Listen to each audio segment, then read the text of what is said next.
আসসালামু আলাইকুম এভরিওয়ান, আমি আয়েশা। আজকে আবারও চলে আসলাম একটা ছোট্ট ক্ষীরের রেসিপি নিয়ে। চলুন দেখা যাক কি কি ইনগ্রেডিয়েন্টস লাগছে।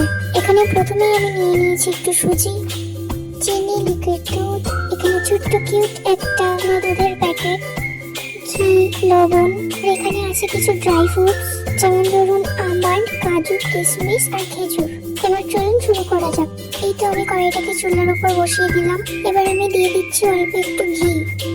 আর হ্যাঁ, আমার মিনি কিচেনের ভিডিওগুলো আপনাদের কাছে কেমন লাগছে আপনারা অবশ্যই কমেন্টে জানাবেন, কারণ ওইসব কমেন্টগুলোই আমাকে মনোবল জাগাবে নতুন নতুন আপনাদের জন্য ভিডিও নিয়ে আসার জন্য। এরপর আমি একটু অল্প সাদা তেল দিয়ে নেব। আর হ্যাঁ, আপনারা লক্ষ্য করেছেন কিনা জানি না, আমি কিন্তু আজকে ব্যাকগ্রাউন্ড একটু অন্য থিমে রেখেছি। ওই তেলে আমি সুজিটাকে অল্প কিছুক্ষণ ধরে ভেজে নেব। আর হ্যাঁ, এটা আমার চ্যানেলের 3 নম্বর ভিডিও। আপনাদের কাছে ভালো লেগে থাকলে লাইক, কমেন্ট, শেয়ার করে দেবেন আর আমার ছোট্ট চ্যানেলটাকে সাবস্ক্রাইব করে দেবেন।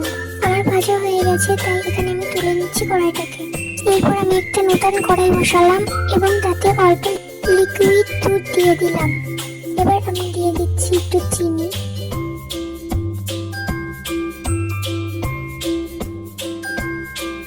এরপর দিয়ে দেবো 1 চিমটি মতো লবণ। এবার আমি একটা ছোট্ট কিশমিশকে 4 টুকরো করে দিয়ে দিচ্ছি। যেহেতু আমার রেসিপিটা ছোট, সেই জন্য এগুলোকে টুকরো করে দিতে হতো। এবার আমি দিয়ে দেবো এই প্যাকেটে থাকা গুঁড়ো দুধটা। তারপর সব ইনগ্রেডিয়েন্টস গুলোকে একসাথে নাড়াচাড়া করতে হবে। এবার এতে আমি দিয়ে দেবো আগে থেকে ভেজে রাখা সেই সুজিটা। এটাকে কিন্তু অল্প অল্প করে দিতে হবে।